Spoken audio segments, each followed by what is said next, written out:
أعوذ بالله من الشيطان الرجيم. بسم الله الرحمن الرحيم. ياسين والقرآن الحكيم إنك لمن المرسلين على صراط مستقيم تنزيل العزيز الرحيم لتنذر قوما ما أنذر آباؤهم فهم غافلون لقد حق القول على أكثرهم فهم لا يؤمنون إنا جعلنا في أعناقهم أغلالا فهي إلى الأذقان فهم مقمحون وجعلنا من بين أيديهم سدا ومن خلفهم سدا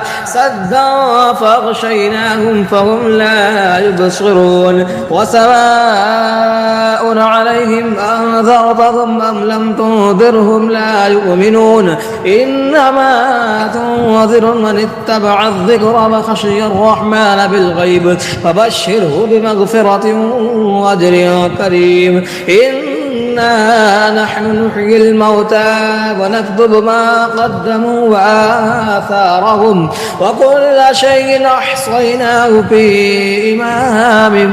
مبين واضرب لهم مثلا أصحاب القرية إذ جاءها المرسلون إذ أرسلنا إليهم اثنين فكذبوهما فعززنا بثالث فقالوا إنا إليكم مرسلون قالوا ما أنتم إلا بشر مثلنا وما أنزل الرحمن من شيء إن أنتم إلا تكذبون قالوا ربنا يعلم إنا إليكم لمرسلون وما علينا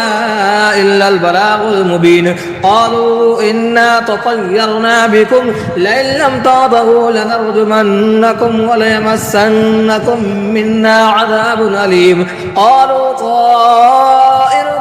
معكم أئن ذكرتم بل أنتم قوم مسرفون وجاء من أقصى المدينة رجل يسعى قال يا قوم اتبعوا المرسلين اتبعوا من لا يسألكم أجرا وهم مهتدون وما لي لا أعبد الذي فطرني وإليه ترجعون أتخذ من دونه آلهة إن يردني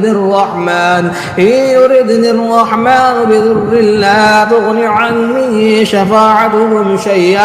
شيئا ولا ينقذون إني إذا لفي ضلال مبين إني آمنت بربكم فاسمعون قيل ادخل الجنة قال يا ليت قومي يعلمون بما غفر لي ربي وجعلني من المكرمين وما أنزلنا على قومه من بعده من دود من السماء وما كنا منزلين إن كانت إلا صيحة واحدة فإذا هم خامدون يا حسرة على العباد ما يأتيهم من رسول إلا كانوا به يستهزئون ألم يروا كم أهلكنا قبلهم من القرون أنهم إليهم لا يرجعون ويا كل لما جميع لدينا محضرون وآية لهم الأرض الميتة أحييناها وأخرجنا منها حبا فمنه يأكلون وجعلنا فيها جنات من نخيل وأعناب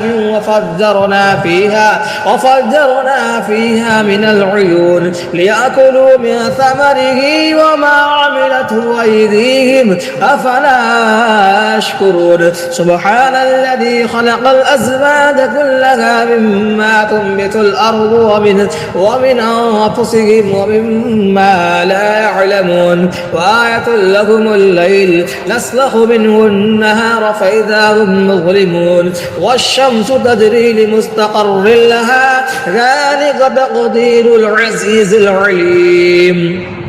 والقمر قدرناه منازل حتى عاد كالعرجون القديم لا الشمس ينبغي لها أن تدرك القمر ولا الليل سابق النهار وكل في فلك يسبحون وآية لهم أنا حملنا ذريتهم في الفلك المشحون وخلقنا لهم من مثله ما يركبون وإن نشأ نغرقهم فلا صريخ لهم ولا هم ينقذون إلا رحمة منا ومتاعا إلى حين وإذا قيل لهم اتقوا ما بين أيديكم وما خلفكم لعلكم ترحمون وما تأتيهم من آية من آيات ربهم إلا كانوا عنها معرضين وإذا قيل لهم أنفقوا مما رزقكم الله قال الذين كفروا للذين آمنوا ونطعم من لو يشاء الله أطعمه إن أنتم إلا في ضلال مبين ويقولون متى هذا الوعد إن كنتم صادقين ما ينظرون إلا صيحة واحدة تأخذهم وهم يخصمون فلا يستطيعون توصية ولا إلى أهلهم يرجعون ونفخ في الصور فإذا هم من الأجداث إلى ربهم ينسلون قالوا يا ويلنا من بعثنا من مرقدنا هذا ما وعد الرحمن وصدق المرسلون إن كانت إلا صيحة واحدة فإذا هم جميع لدينا محضرون فاليوم لا تظلم نفس شيئا ولا تجزون إلا ما كنتم تعملون إن أصحاب الجنة اليوم في شغل فاكهون هم وأزواجهم في ظلال على الأرائك متكئون لهم فيها فاكهة ولهم ما يدعون سلام قولا من رب رحيم وامتازوا اليوم أيها المجرمون ألم أعاهد إليكم يا بني آدم ألا تعبدوا الشيطان إنه لكم عدو مبين وأن اعبدوني هذا صراط مستقيم ولقد ضل منكم جبلا كثيرا أفلم تكونوا تعقلون هذه جهنم التي كنتم توعدون اصلوها اليوم بما كنتم تكفرون اليوم نختم على أفواههم وتكلمنا أيديهم وتشهد أرجلهم بما كانوا يكسبون ولو نشاء لطمسنا على أعينهم فاستبقوا الصراط فأنى يبصرون ولو نشاء لمسخناهم على مكانتهم فما استطاعوا مضيا ولا يرجعون ومن نعمره ننكسه في الخلق أفلا يعقلون وما علمناه الشعر وما ينبغي له إن هو إلا ذكر وقرآن مبين لينذر ما كان حيا ويحق القول على الكافرين أولم يروا أنا خلقنا لهم مما عملت أيدينا أنعاما فهم لها مالكون وظللناها لهم فمنها ركوبهم ومنها يأكلون ولهم فيها منافع ومشارب أفلا يشكرون واتخذوا من دون الله آلهة لعلهم ينصرون لا يستطيعون نصرهم وهم لهم جند محضرون فلا يحزنك قولهم إنا نعلم ما يسرون وما يعلنون أولم يرى الإنسان أنا خلقناه من نطفة فإذا هو خصيم مبين وضرب لنا مثلا ونسي خلقه قال من يحيي العظام وهي رميم قل يحييها الذي أنشأها أول مرة وهو بكل خلق عليم الذي جعل لكم من الشجر الأخضر نارا فإذا أنتم منه توقدون أوليس الذي خلق السماوات والأرض بقادر على أن يخلق مثلهم بلى وهو الخلاق العليم إنما أمره إذا أراد شيئا أن يقول له كن فيكون فسبحان الذي بيده ملكوت كل شيء وإليه ترجعون بسم الله الرحمن الرحيم الرحمن علم القرآن خلق الإنسان علمه البيان الشمس والقمر بحسبان والنجم والشجر يسجدان والسماء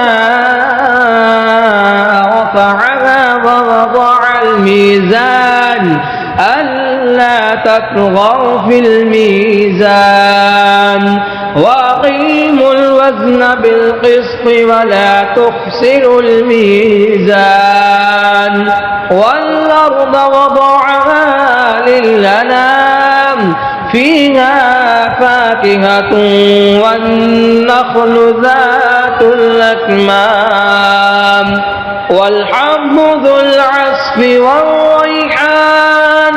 فبأي آلاء ربكما تكذبان خلق الإنسان من صلصال كالفخار وخلق الجان من مارد من نار فبأي آلاء ربكما تكذبان رب المشرقين ورب المغربين فبأي آلاء ربكما تكذبان مرج البحرين يلتقيان بينهما برزخ لا يبغيان فبأي آلاء ربكما تكذبان يخرج منهما اللؤلؤ والمرجان فبأي آلاء ربكما تكذبان وله الجوار المنشآت في البحر كالأعلام فبأي آلاء ربكما تكذبان كل من عليها فان ويبقى وجه ربك ذو الجلال والإكرام فبأي آلاء ربكما تكذبان يسأله ما في السماوات والأرض كل يوم هو في شأن فبأي آلاء ربكما تكذبان سنفرغ لكم أيها الثقلان فبأي آلاء ربكما تكذبان يا معشر الجن والإنس إن استطعتم أن تنفذوا من أقطار السماوات والأرض فانفذوا لا تنفذون إلا بسلطان فبأي آلاء ربكما تكذبان يرسل إليكما شواظ من نار ونحاس فلا تنتصران فبأي آلاء ربكما تكذبان فإذا انشقت السماء فكانت وردة كالدهان فبأي آلاء ربكما تكذبان فيومئذ لا يسأل عن ذنبه إنس ولا جان فبأي آلاء ربكما تكذبان يعرف المجرمون بسيماهم فيؤخذ بالنواسي والأقدام فبأي آلاء ربكما تكذبان هذه جهنم التي يكذب بها المجرمون يطوفون بينها وبين حميم آن فبأي آلاء ربكما تكذبان ولمن خاف مقام ربه جنتان فبأي آلاء ربكما تكذبان ذواتا أفنان فبأي آلاء ربكما تكذبان فيهما عينان تجريان فبأي آلاء ربكما تكذبان فيهما من كل فاكهة زوجان فبأي آلاء ربكما تكذبان متكئين على فرش بطائنها من استبرق وجنى الجنتين دان فبأي آلاء ربكما تكذبان فيهن قاصرات الطرف لم يطمثهن إنس قبلهم ولا جان فبأي آلاء ربكما تكذبان كأنهن الياقوت والمرجان فبأي آلاء ربكما تكذبان هل جزاء الإحسان إلا الإحسان فبأي آلاء ربكما تكذبان ومن دونهما جنتان فبأي آلاء ربكما تكذبان مدهامتان فبأي آلاء ربكما تكذبان فيهما عينان نضاختان فبأي آلاء ربكما تكذبان فيهما فاكهة ونخل ورمان فبأي آلاء ربكما تكذبان فيهن خيرات حسان فبأي آلاء ربكما تكذبان حور مقصورات في الخيام فبأي آلاء ربكما تكذبان لم يطمثهن إنس قبلهم ولا جان فبأي آلاء ربكما تكذبان متكئين على رفرف خضر وعبقري حسان فبأي آلاء ربكما تكذبان تبارك اسم ربك ذي الجلال والإكرام بسم الله الرحمن الرحيم إذا وقعت الواقعة ليس لوقعتها كاذبة خافضة رافعة إذا رجت الأرض رجا وبست الجبال بسا فكانت هباء منبثا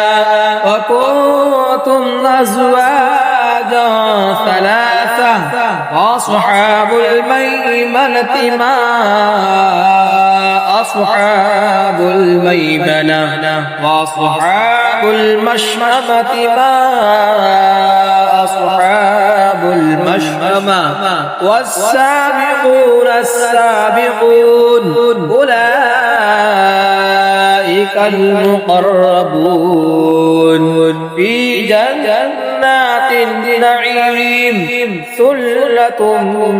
من الأولين وقليل من الآخرين على سرر موضونة متكئين عليها متقابلين يطوف عليهم ولدان مخلدون بأكواب وأباريق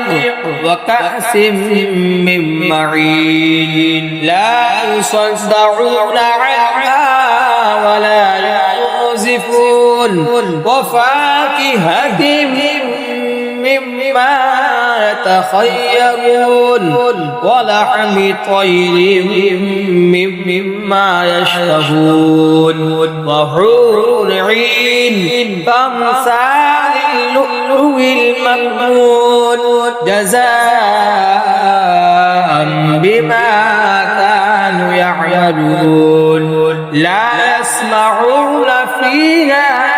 لغوا ولا تأثيما إلا قيلا سلاما سلاما وأصحاب اليمين ما أصحاب اليمين في سدر مخضود وطلح منضود وظل ممدود وماء مسكوب وفاكهة كثيرة لا مقطوعة ولا ممنوعة وفرش مرفوعة إنا أنشأناهن إنشاء فجعلناهن أبكارا عربا أترابا لأصحاب اليمين ثلة من الأولين وثلة من الآخرين وأصحاب الشمال ما أصحاب الشمال في سموم وحميم وظل من يحموم لا بارد ولا كريم إنهم كانوا قبل ذلك مترفين وكانوا يصرون على الحنث العظيم وكانوا يقولون إذا متنا وكنا ترابا وعظاما أئنا لمبعوثون أو آباؤنا الأولون قل إن الأولين والآخرين لمجموعون إلى ميقات يوم معلوم ثم إنكم أيها الضالون المكذبون لآكلون من شجر من زقوم فمالئون منها البطون فشاربون عليه من الحميم فشاربون شرب الهيم هذا نزلهم يوم الدين نحن خلقناكم فلولا تصدقون أفرأيتم ما تمنون أأنتم تخلقونه أم نحن الخالقون نحن قدرنا بينكم الموت وما نحن بمسبوقين على أن نبدل أمثالكم وننشئكم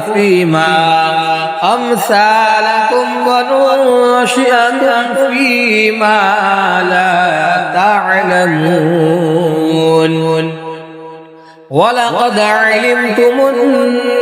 النشأة الأولى فلولا تذكرون أفرأيتم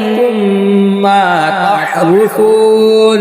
أأنتم تزرعونه أم نحن الزارعون لو نشاء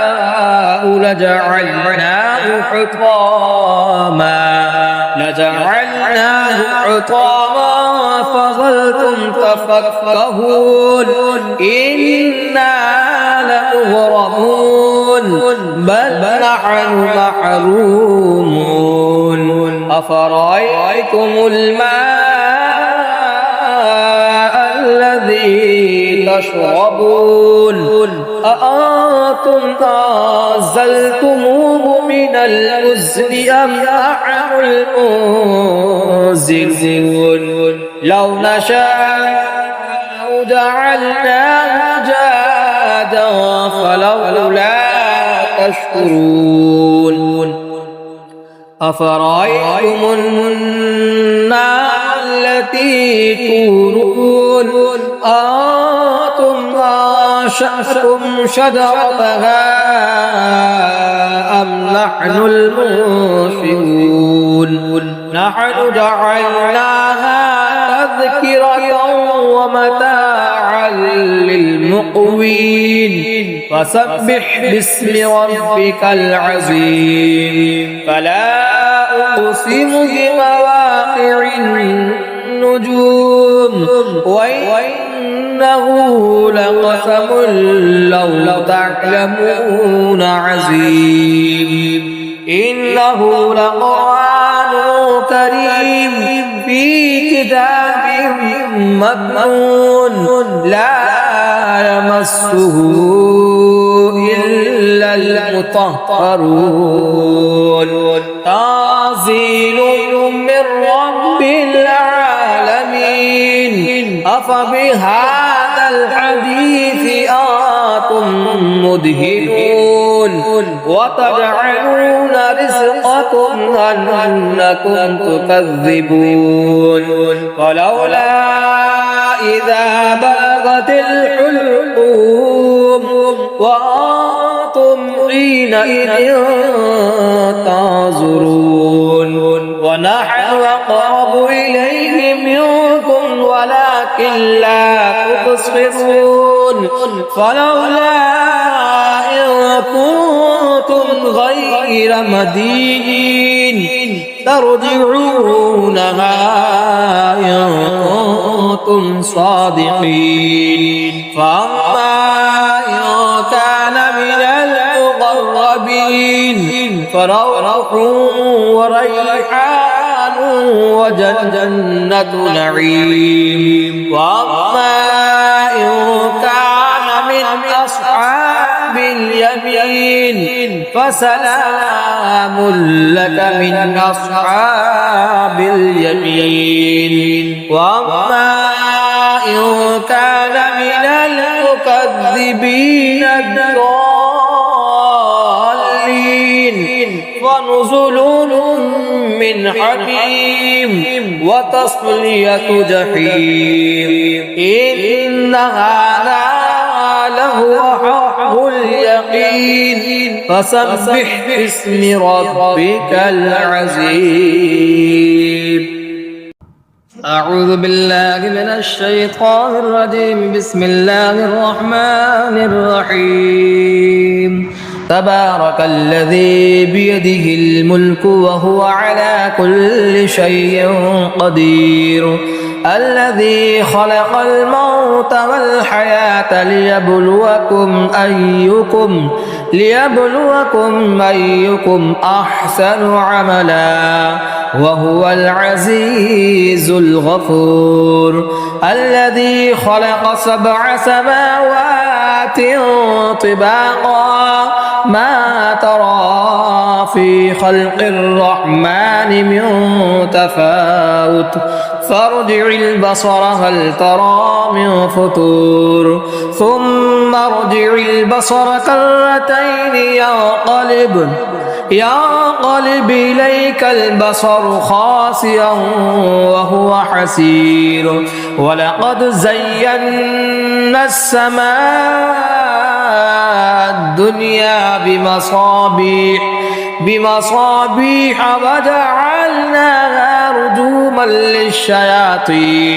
وجعلناها رجوما للشياطين وأعتدنا لهم عذاب السعير وللذين كفروا بربهم عذاب جهنم وبئس المصير إذا ألقوا فيها سمعوا لها شهيقا وهي تفور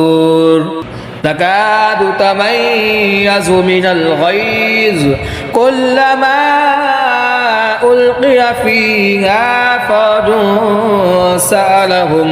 سألهم خزنتها ألم يأتكم نذير قالوا بلى قد جاءنا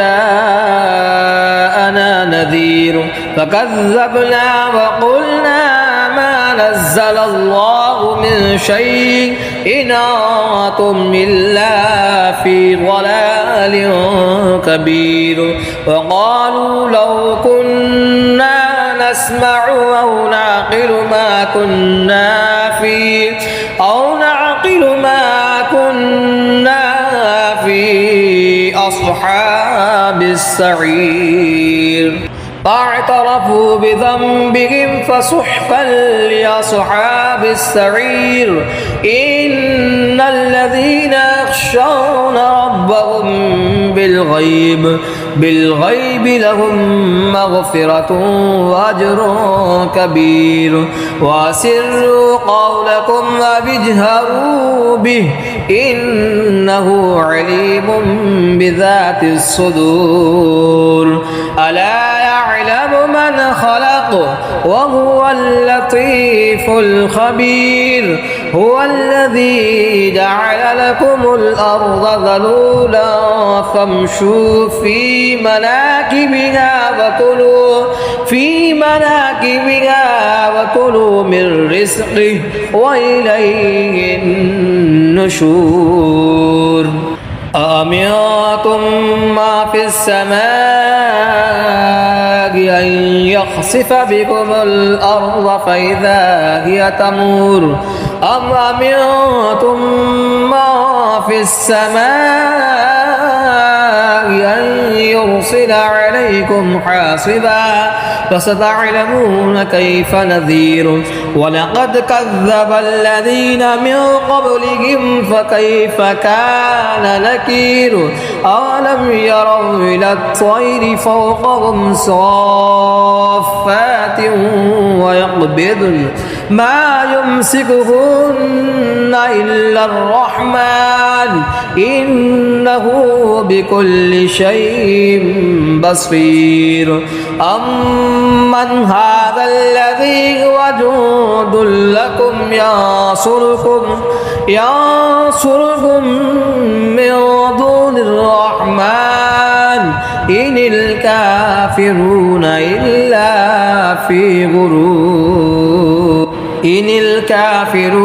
إلا في غرور أمن هذا الذي يرزقكم إن أمسك رزقه بل لجوا في عتو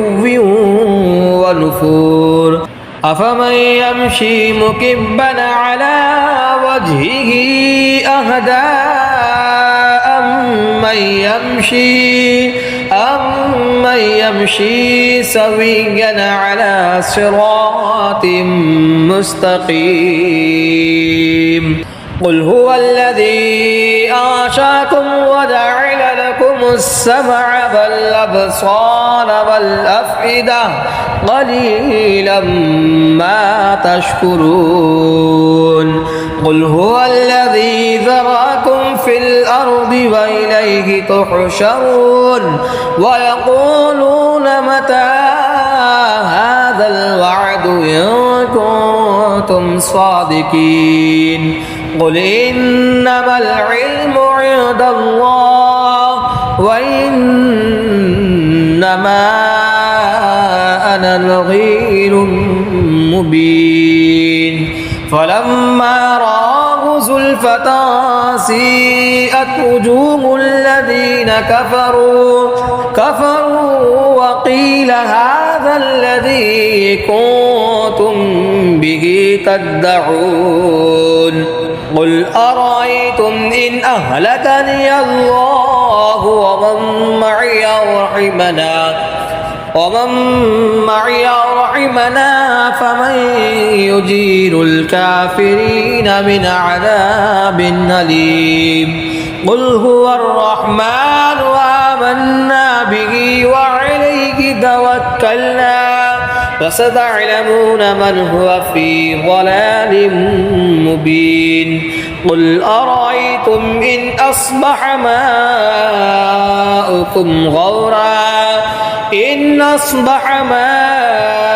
ماؤكم غورا فمن يأتيكم بماء مهين